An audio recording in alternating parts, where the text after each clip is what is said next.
Hello there, this is Heather Hoffman, and this week I've got a card to share with you. Again, one final time using the October 2019 Kit of the Month. I'm using that beautiful wreath image and one of the sentiments, and I'm kind of doing a technique with some dual layer embossing with some different color schemes. This is kind of a fun way to do an emboss resist, but have a little bit of color on your first layer. So I'm inking up that stamp with a soft green ink. I've picked a trio of color tones. So I'm starting off with the lightest. I've stamped it with my Misty, leaving that stamped image lined up and cleaning it in between.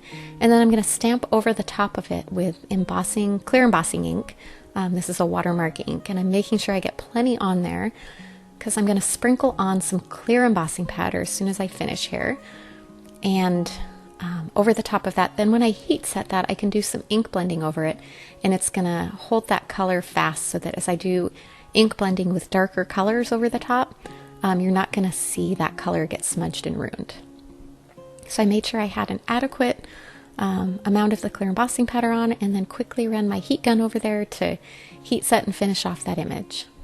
And you can see as you go around on it, you just want it to clear, melt and get shiny. It's a little hard to see that in the video, but it just adds a bit of a glossy effect. I actually really even liked that card the way that was there in the effect, but since my goal was to ink blend over, I went ahead and moved on and did that. So I picked my next deepest shade that I've chose, and you can see kind of how you blend over that. It looks very similar to if you did an emboss resist with a white, and yet it's not as stark and light of a white because the color tone is just kind of a similar light shade on there. It's like the same green, but just a lighter, softer shade. Now I'm coming in with the next darkest. These are Pink Fresh dye inks. You could use any kind of distress or distress oxide inks for this technique.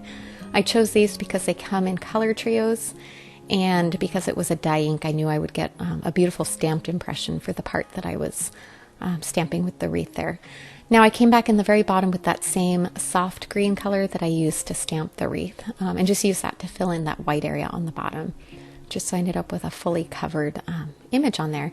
And then quickly came in with a clean dry cloth to clean off any ink residual that had stuck on that clear embossing that I had done on there as well. All right. Now, of course, it wouldn't be ink blending without adding some splatters, so I decided to add some gold splatters with my Ganzi Tambi Starry Colors palette. So I added a little water in there, and I just kind of make it a slurry and dip my brush in and add some good fine splatters on there. Usually I use a box, but I was kind of just wanting to do this quickly, and these don't make too big a mess, but can you see that sparkle on there from the gold? So while I left that there to dry for a few minutes, those don't take very long to dry at all, which is kind of fabulous. I grabbed my sentiment, and I decided to heat emboss it in gold on a bit of vellum. I thought the gold would kind of pop out with the little bit of gold splatters on the background. In hindsight, I should have done that a little more centered on my vellum.